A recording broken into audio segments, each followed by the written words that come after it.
Welcome to Spotlight. I'm Robin Basselin.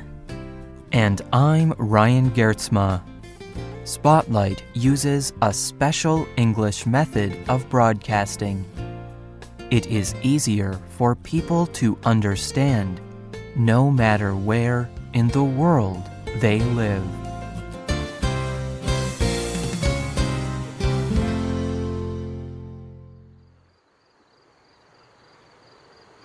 A young man returns to his hometown of Aracataca, Colombia.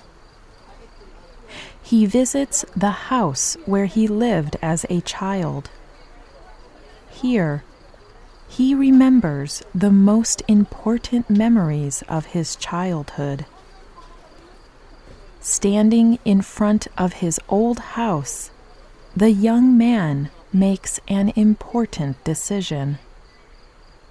He says to himself, I will start my life over again. I will become a writer. This man is world-famous writer Gabriel Garcia Marquez. He has become one of the most important Latin American writers ever. But his story starts in a small river town in the country of Colombia. Today's spotlight is on Gabriel Garcia Marquez.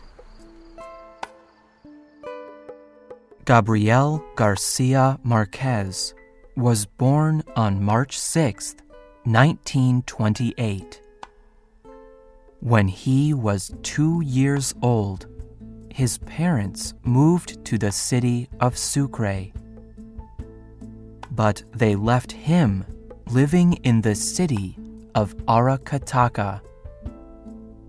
For 9 years, he lived there with his grandparents. These years would influence his stories for the rest of his life.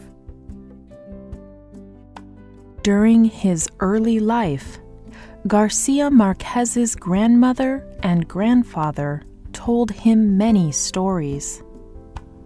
His grandmother would tell him legends, traditional stories that people believe to be true, but that they cannot prove.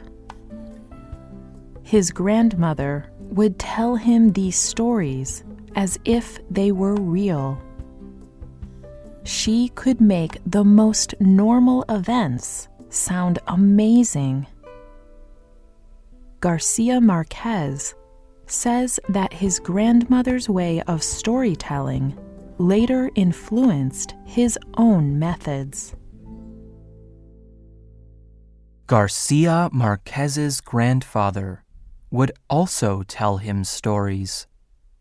Stories about real life. For example, his grandfather had fought in the 1,000 Days War in Colombia, and he would tell young Garcia Marquez about the terrible events of war. He told Garcia Marquez that there was no greater pain than to have killed a man. When he was 9 years old, his grandfather died. At this time, he returned to his parents in Bogota. Garcia Marquez's time in Aracataca was short, but he would always remember the stories of his grandmother and his grandfather.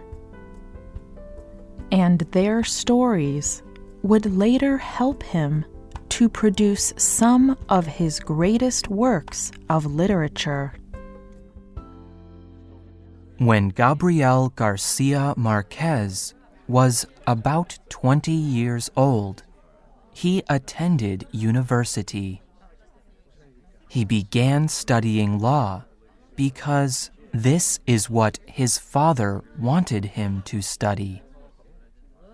However, Garcia Marquez was not happy.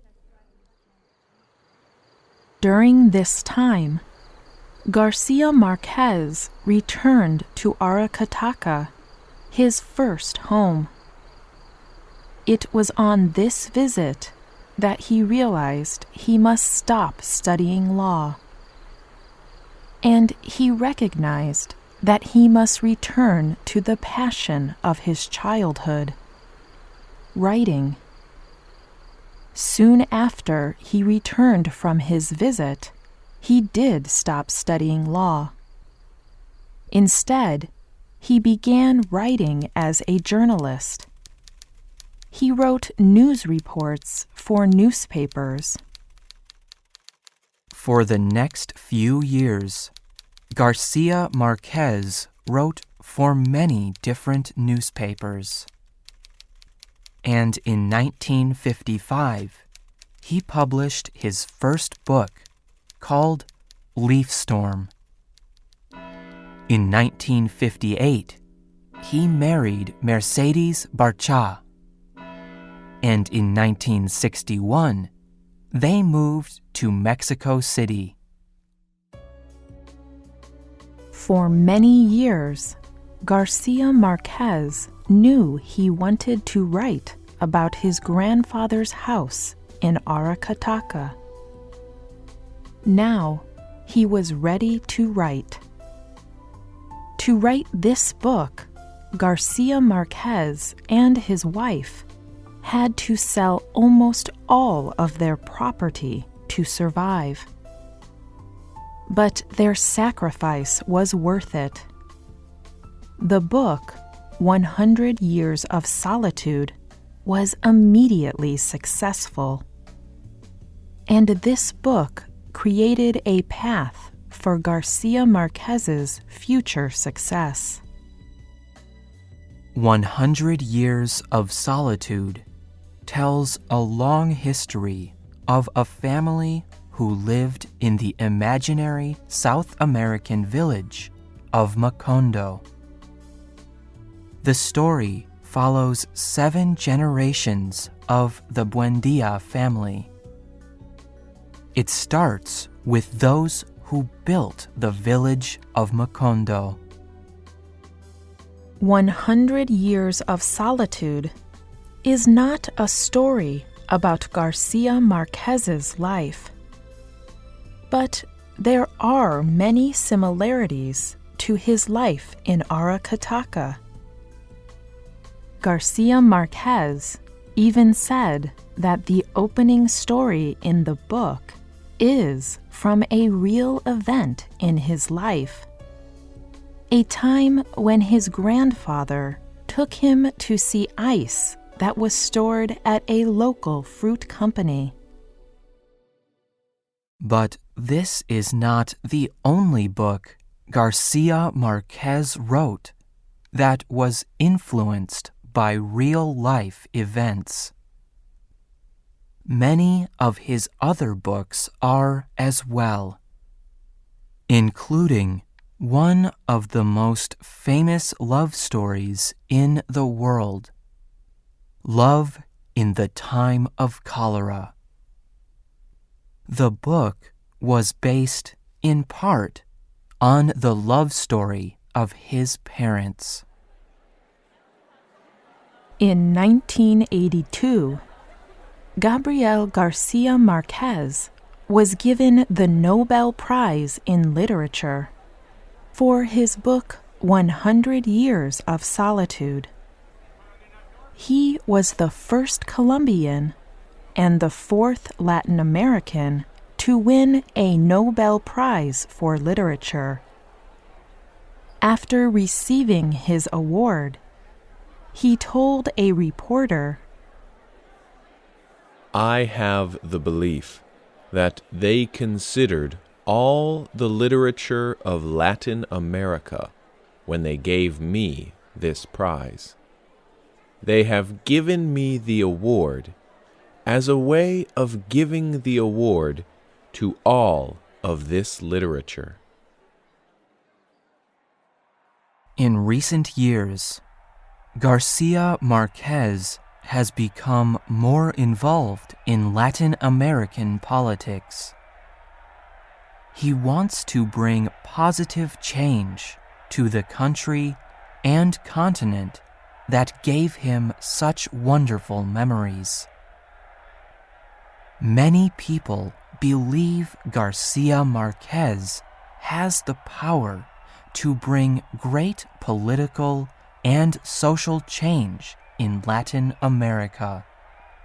But Garcia Marquez believes it is his continent that has changed him the most. There is a sign on the road in Aracataca, Colombia. It repeats the words of Gabriel Garcia Marquez. It reads, I feel Latin America from every country, but I have never forgotten the memories of my homeland, Aracataca. One day, I returned to this city and discovered the natural materials for my writing, a place between my memories and the truth. In 1999, doctors told Gabriel Garcia Marquez that he had cancer. Although the cancer was going away, Garcia Marquez still decided to write his autobiography. This book told the story of his life. He called it Living to Tell the Tale. He published it in 2002. Robert Pombo is a close friend and co-worker of Garcia Marquez. When Pombo read the autobiography, he discovered something new about his friend's writing. Pombo realized Garcia Marquez was greatly influenced by the experience at his grandfather's house in Aracataca. Pombo described his discovery to the New York Times.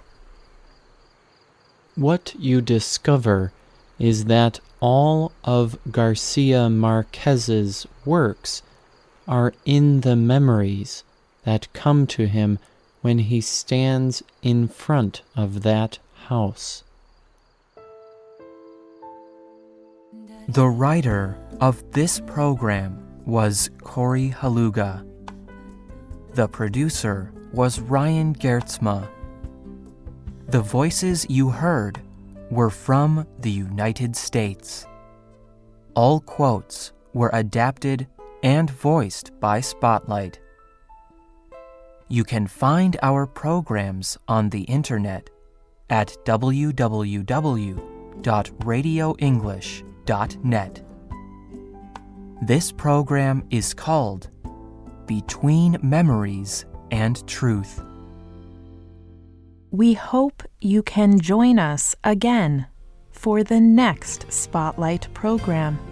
Goodbye.